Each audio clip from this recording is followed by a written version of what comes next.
Hello, welcome to the course Power Electronics. In previous class, we completed the module 1, that is introduction with respect to power electronics and power transistors, and what are all the different types of power semiconductor devices we are learning with respect to this course. In today's class, we are going to start with the second module. The module 2 is nothing but a thyristors. I will be writing it as an module 2. The name is thyristor. So if you consider the thyristor, this thyristor is a power semiconductor device family. It will come under the power semiconductor device family, where with respect to your syllabus, you will be having 8 different groups of thyristors for your course.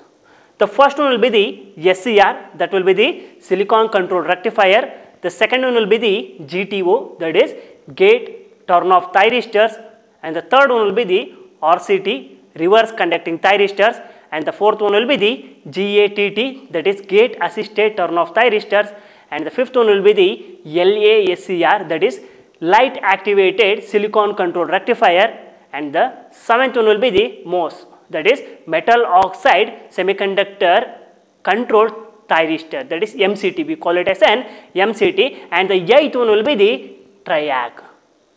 These are all the 8 groups of family we are learning with respect to this course under the thyristor. I will start with the introduction of a thyristors. See, if you consider the thyristors, we will use these thyristors in the power controls with respect to, that is semiconductor devices. When I am using a power control or converters with respect to power electronics applications, the converter is nothing but converting from one form to another form. We are not going with respect to converter, where the converter has been already studied in the first module of your course. In today's class, we are going with a controller. The controller is nothing but we will be having 3 different groups of controller based on the power diodes and a thyristor and a transistor. In module 2, we are going with respect to thyristors, where in the thyristor we will be using these 8 groups of thyristors family for controlling your device, where these thyristor family devices will be working like a switches. I will go with respect to the first one, that is silicon control rectifier, where this silicon control rectifier will be majorly used in the application of your power electronics application when compared to any of your family devices with respect to thyristors family. I will start with the structure of the SCR.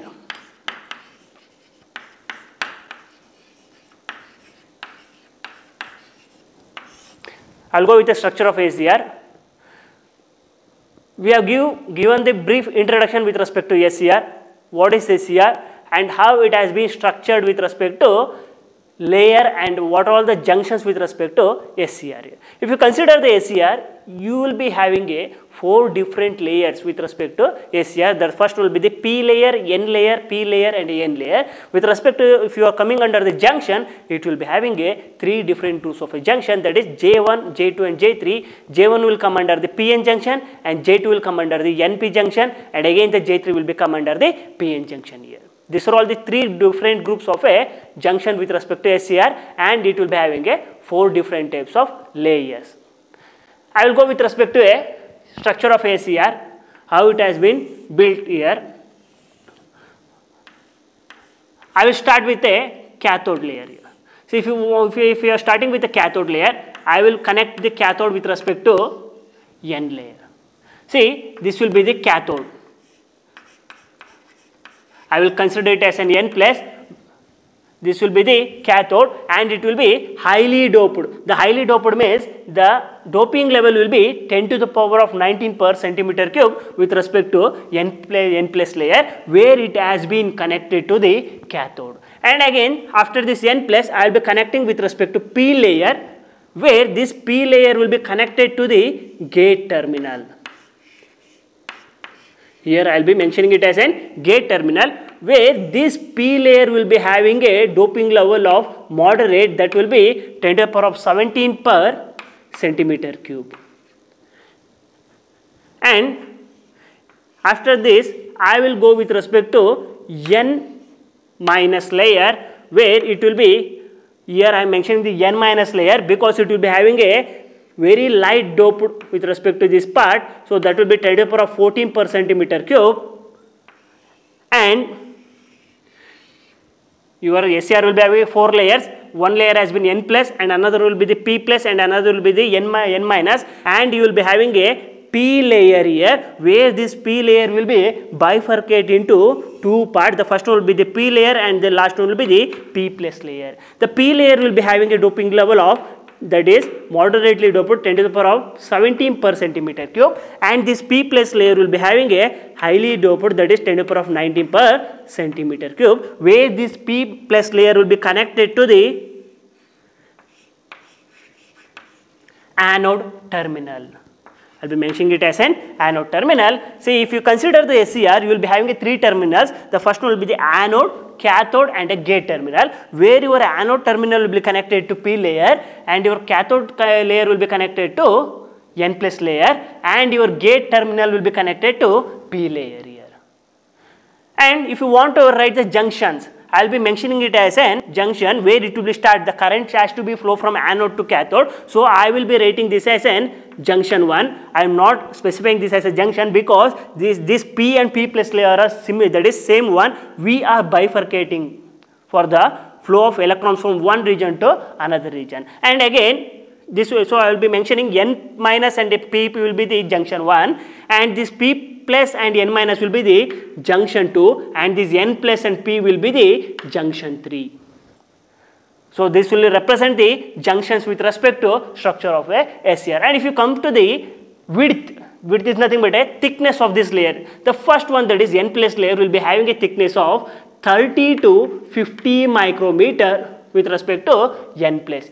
The minimum will be the 30, and maximum you can go with respect to 50 micrometer. So you should not cross the thickness with respect to N plus layer. And the next one will be the P layer, where it will be having a thickness of varying 50 to 1000 micrometer. It will be having a wide variety of thickness, that is it can vary from a minimum of 50 micrometer to maximum of 1000 micrometer, and N minus will be varying from 100 micrometer to 1000 micrometer here. So this will specify the thickness with respect to conducting level of your SCR. And if you want to make a conductivity with respect to forward conduction, I am supposed to make a forward conduction, means your J1 and J3 will be in a forward conduction, that will be a connecting with respect to forward conduction, and your J2 will be in a reverse conduction, that is conduction with respect to when it is acting in a forward bias condition. So this is with respect to structure of SCR. When I am simplifying this circuit, I can write this as an, this will be the simplified one,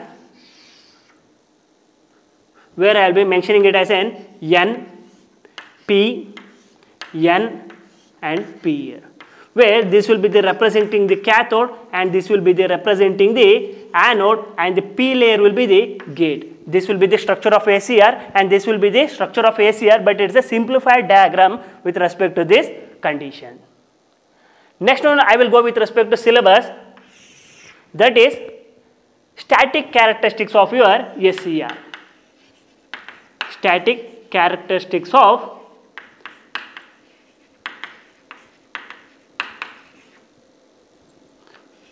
SCR.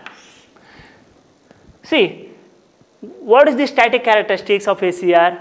We have already studied the VI characteristics of SCR with respect to first module of your course.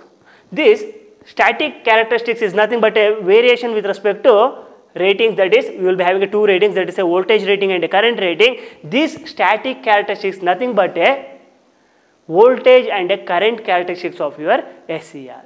So I will go with respect to static characteristics. I will mention this as an x-axis and a y-axis, where this will be my x-axis and this will be my y-axis. The horizontal I will be representing a voltage for the x-axis, and for the vertical I will be representing a current.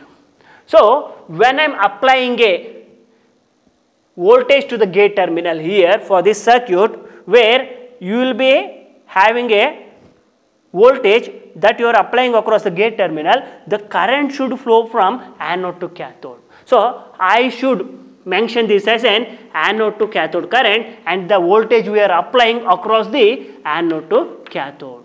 This is with respect to voltage and a current here.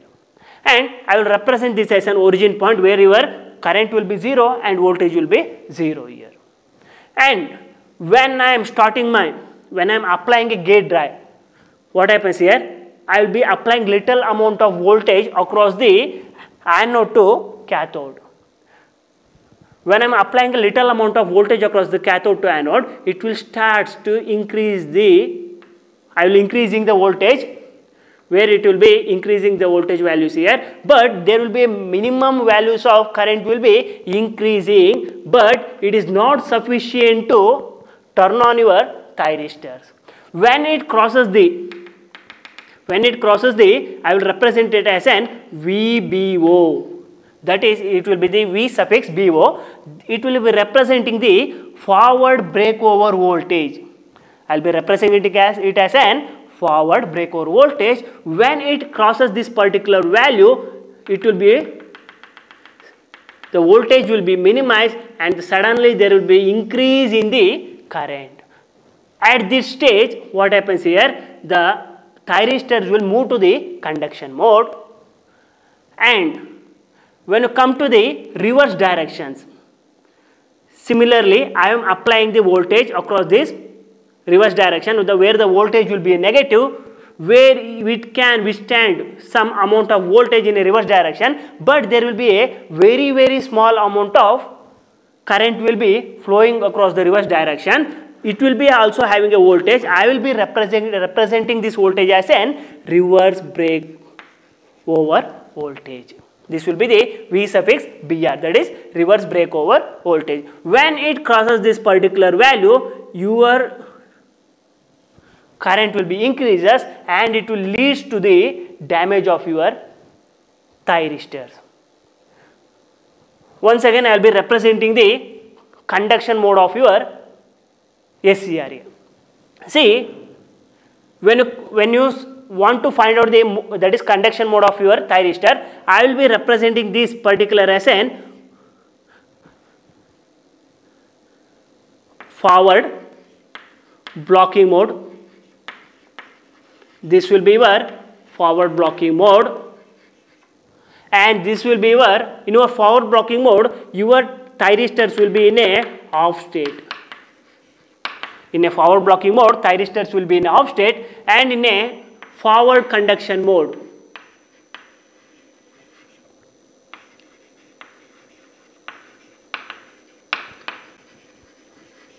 your thyristors will be in a on state. This with respect to forward direction. When you come to the reverse direction, it will be, I will be specifying it as an reverse blocking mode. This will be the reverse blocking mode.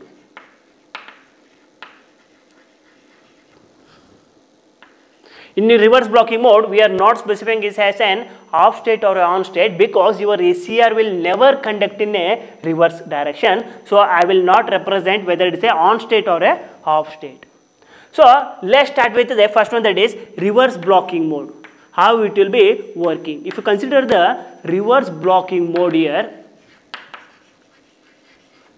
I will connect the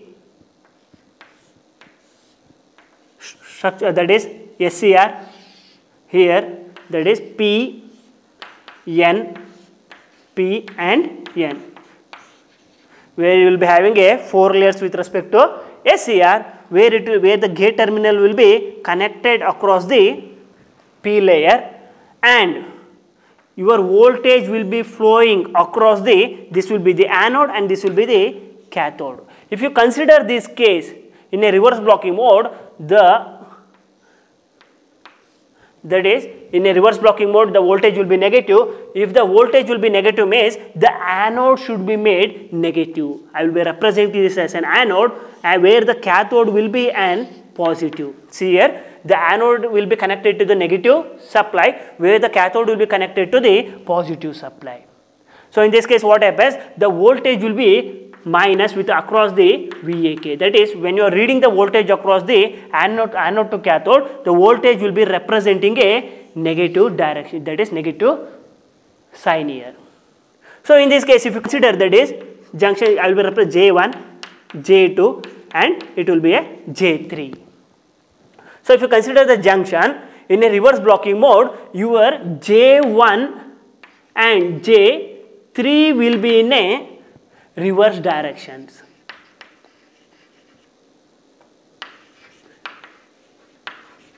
And your J2 will be in a forward direction.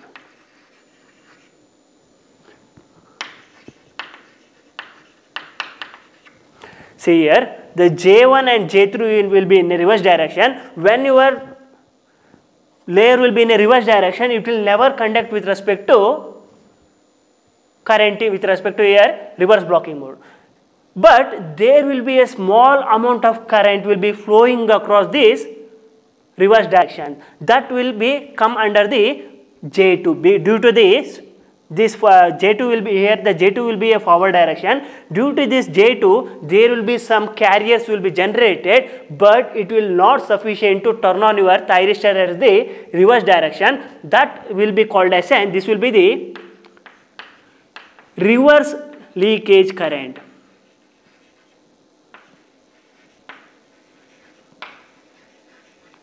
I will be representing this amount of current, whatever the small amount of current that will be in a terms of a milliampere, that will be called as an reverse leakage current here. This is with respect to reverse blocking mode, where your thyristors will never operate in the reverse blocking mode. For that, I am not specifying whether it is an on state or a off state here.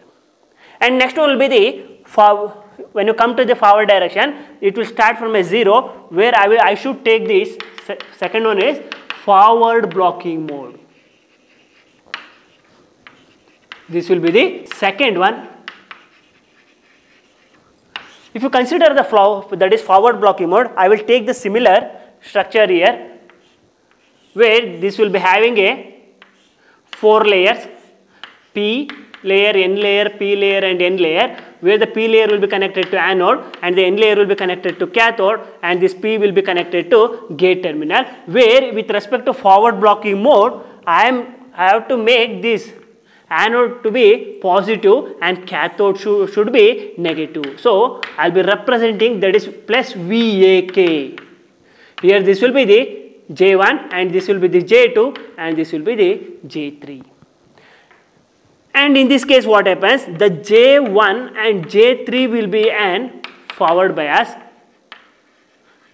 that is they will be moving in a forward direction, and J2 will be in a reverse direction. In this condition what happens here, where I am applying a voltage across the anode to cathode, that will be a very very small amount of voltage I am applying across this terminal, where in this case the J1, here in this case the J1 and J3 junction will be working in a forward direction, and this J2 will be working in a reverse direction. So what happens here, the voltage will be increasing, gradually it will be increasing. At what state here? See, in this case I will be representing this as an forward breakover voltage, that will be the V suffix BO.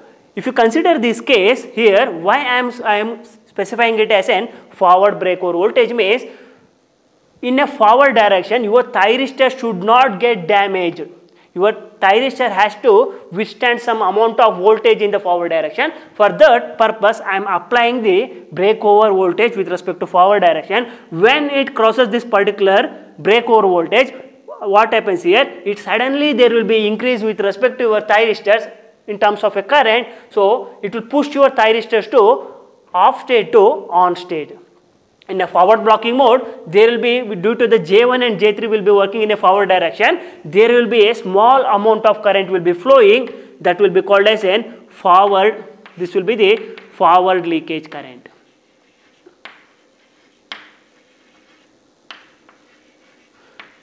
This will be called as a forward leakage current. This leakage current will be making your thyristors to move to the turn on position. It will help your thyristor to turn on from the off state conditions.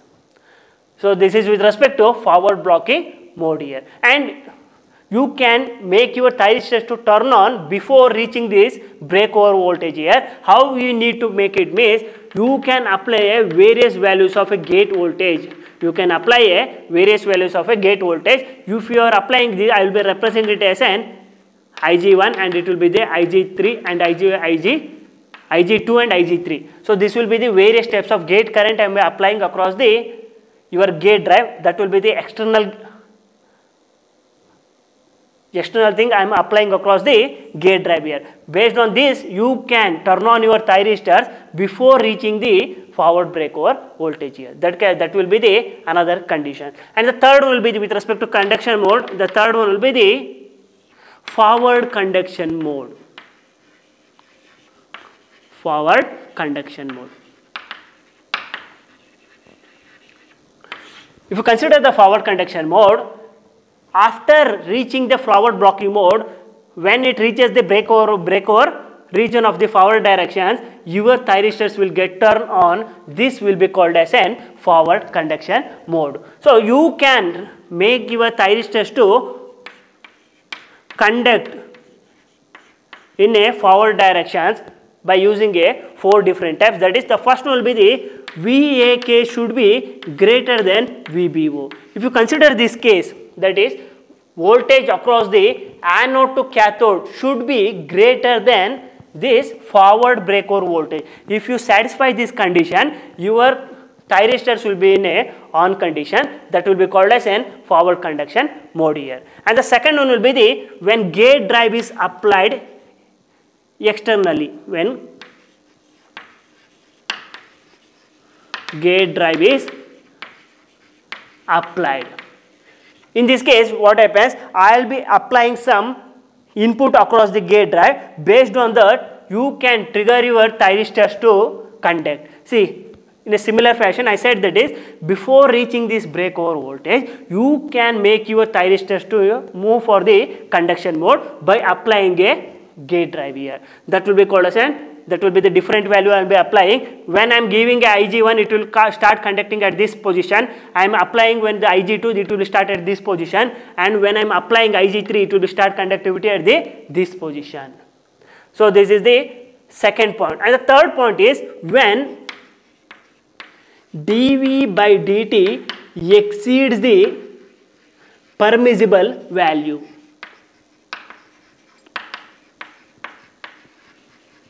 If you consider this, when the dV by dt exceeds the permissible value, if you consider dV by dt, that is, you are differentiating the voltage with respect to time here. That is, voltage is nothing but whatever the voltage we are applying across the anode to cathode. This VAK, only the V voltage we are applying here. That should be, we are measuring this voltage, that is, this value of voltage with respect to some differentiating with respect to time conditions here. When this value exceeds the permissible is nothing but whatever the values we are kept it as an threshold value, that will be the permissible value. When it crosses this particular threshold value, it will be in a conduction mode. And the last one will be the when gate cathode is exposed to light. If you consider this condition, when gate cathode is exposed to light. See, when you are using SCR and the gate material is a photodetective material, you can take as an LASCR also.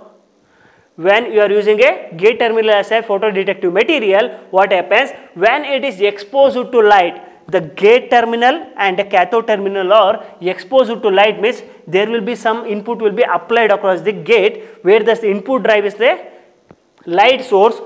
When light source is detected from the gate terminal, where the gate terminal is made up of a photodetective material, it will start conducting from anode to cathode. This will be the another type of make your thyristors to move to a conduction mode here. This with respect to static characteristics of SCR and conduction mode. The 3 different types of conduction mode we are studied here. The next topic is, I will go with respect to latching current.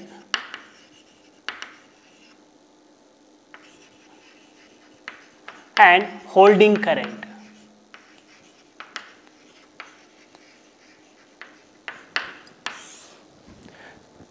So in a thyristor with respect to SCR, you will be having a VI characteristics. This will be the current across the anode to cathode, and this will be the voltage across the anode to cathode. Where in a reverse direction there will be no conductivity with respect to SCR, and in a forward condition it will start to conduct.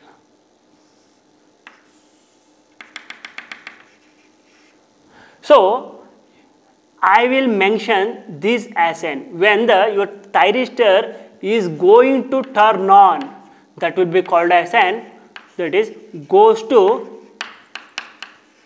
turn on, that will be called as an latching current, and that will be represented as an IL. In this case, your that is current across the anode to cathode should be greater than or equal to latching current to satisfy this condition. That means when your current across the anode to cathode will be greater than the latched current, your thyristors will be turned on. You can also define this latching current as it will be the minimum forward current. You should not represent only current, because there will be two current, that will be the forward current and the reverse current. In a reverse direction there will be no conductivity with respect to thyristor here. So I will be representing it as a forward current. So it can be defined as it is the minimum current with respect to forward directions that is required to turn on your thyristors. When your latching current is lesser than this current, your thyristors will never move to the on condition. And next will be the holding current. Holding current will also be written similar manner. That means your thyristor has been already turned on. This will be represented as IH, where in this condition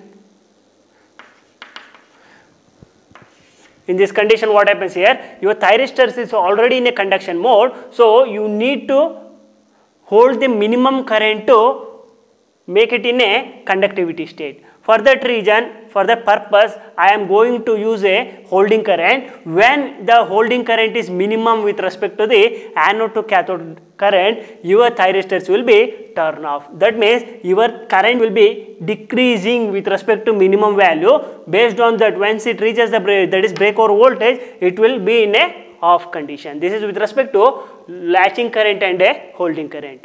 These are all the two different types of current you will be studying with respect to SCR thyristors. And second, let's start with the one problem. The problem saying that is a SCR, we have taken a SCR as a device here, is connected in a series with 0.5 Henry inductor and 20 ohm resistance. That is, in a figure they are saying that is the series, that is resistance and inductance are connected in series, where the resistance will be 20 ohm and inductance will be 0.5 Henry. So I will be connecting a device that is SCR. This will be my SCR, and some current will be flowing across the SCR. I will be representing it as an I of t, where I should give some supply voltage, that will be the Vs. So this will be my circuit. So if the latching current is nothing but IL, given value, IL is nothing but 4 milliampere. Find the minimum width of the gate triggering pulse required to properly turn on the SCR. If you consider the minimum, that is you need to find out the time here, and voltage they have given, that is 100 volt. 100 volt they have given, that is DC voltage is applied across the circuit. This is the circuit with respect to your SCR. If you want to find out the time in this case, I am representing this circuit is a series circuit, where when your circuit is series with respect to RL circuit, I can write this as an I of t will be equal to Vs divided by R into 1 minus e to the power of minus t into R by L. So if you consider this case, this I of t is nothing but a latching current. I can write this as an I suffix L will be equal to Vs by R into 1 minus e to the power of minus t into R by L. I will substitute the given value here. I know that is latching current is 4 milliampere is equal to supply voltage is 100 and resistance is 20. So it will be 100 divided by 20 minus e to the power of minus. You need to find out the t, that is time, and you will be having a resistance value of 20 and inductance as 0.5. So after solving this, you will be getting a time as 20 seconds. This will be the answer for this problem. And next topic is, I will start with the 2 transistor model. 2 transistors model here. When I am representing the 2 transistor model, I will go with the 4 layer structure of a SCR. This will be the anode and this will be the cathode. I will be having a 4 layers P, N, P, N, where this P layer is connected to gate terminal. This will be the J1, J2, J3 junction. This will be the 4 layer structure.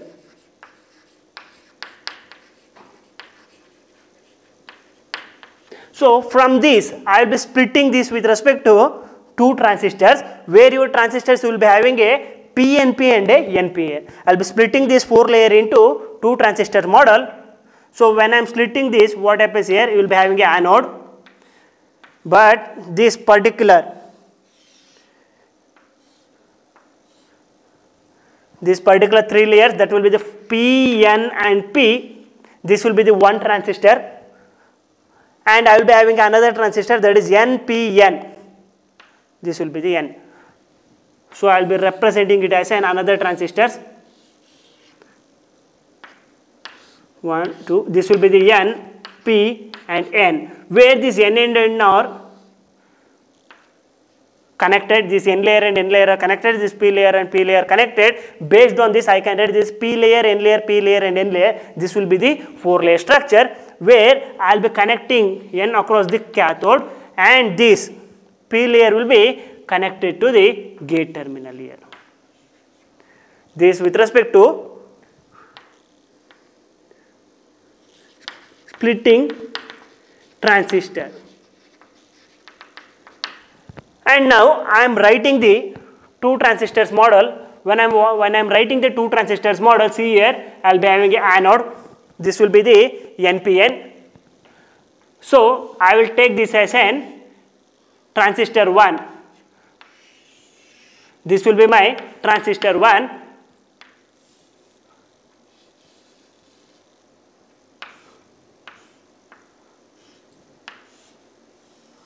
And this will be my transistor 2.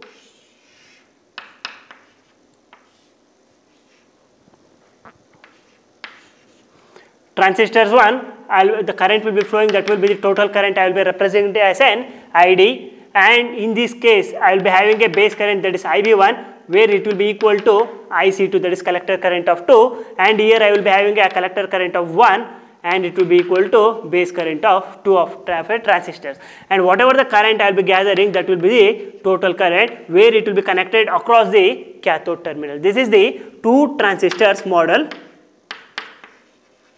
circuit. See, in this case, you will be having a 2 transistors. The T1 will be the 1 transistor and T2 will be the another transistor, where your T1 transistors will be a PNP. This will be the PNP transistors. This will be the PNP transistors, and this second transistors will be NPN transistors. I will be representing as an NPN transistor. You will be having a 2 transistors, that is PNP and NPN. PNP is connected to T1 and NPN will be connected to T2 here. And in this case, see here, the base current of 1 transistors will be equal to collector current of second transistors of, that is T2, and this collector current of first transistor, that is T1, will be equal to base current of second transistor, that is T2 here. And in this case, I will be writing a current. You will be having a different types of current, that is collector current, base current, and emitter current is nothing but I will be writing it as an ID. When you are writing the current relation, that is collector current, you are relating a collector current, emitter current, and latching current. And latching current of T1 is related as, in this case, when with respect to T1, I will be relating the collector current and emitter current. Emitter current is nothing but ID, and this latching current. Latching current is nothing but we can also write it as an leakage current. It will be better to write a leakage current. So this will be the leakage current. When I am correlating this, I will get IC1, that is collector current of first transistors will be equal to alpha 1 into emitter current plus leakage current, that is IC01. This will be the one equation. Here in this condition, see here, this emitter current, in this case the IE1 will be equal to ID, that is ID, and IC01 is leakage current. This will be the leakage current. And when you are relating the second one, that is similarly I am writing the IC, relating the IC, that is collector current, emitter current, and leakage current of T2 is related, that is I am relating with respect to transistor 2. When I am writing that, IC2 will be equal to, I am relating this condition. In this condition what happens, IC2 will be equal to alpha 2 into IE2 plus IC02. This will be the second equation. So here also I can write, that is IE2 will be equal to ID, that is IE2 will be equal to ID current, and IC02 is leakage current.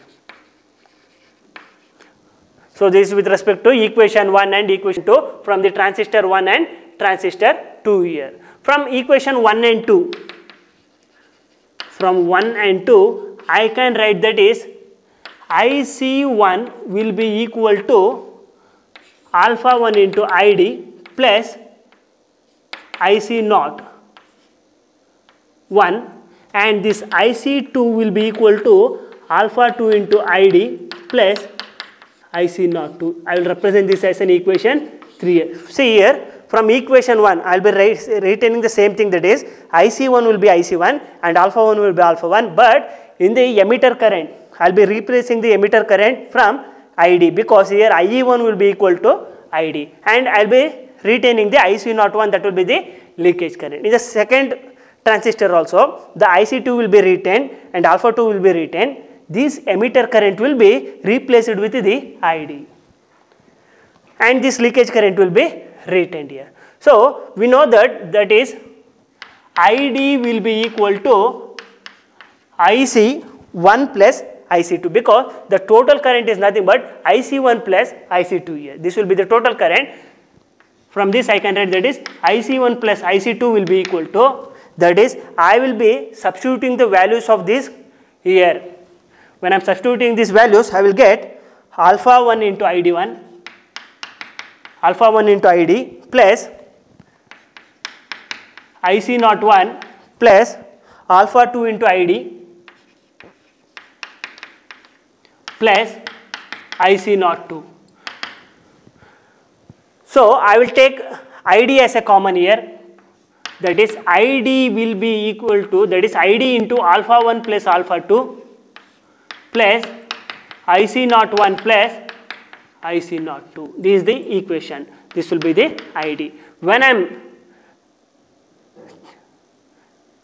taking this ID as a common, that is ID will be equal to 1 minus, I am shifting this alpha 1 plus alpha 2, that will become minus. So it will be minus of alpha 1 plus alpha 2 will be equal to IC01 plus IC02. This will be the total leakage current, that is ID will be equal to IC01 plus IC02 divided by 1 minus alpha 1 plus alpha 2. So this will be the equation for the two transistor model, where this IC01 and IC02 will be the leakage current. I can also write this as an IC0. This will be total leakage current, and 1 minus alpha 1 plus alpha 2. This will be the equation for the two transistor model, where you can also multiply gate current with respect to leakage current. When you are multiplying the gate current with respect to leakage current, you will get Ig, that will be the another term. So it will be 1 minus alpha 1 plus alpha 2 here.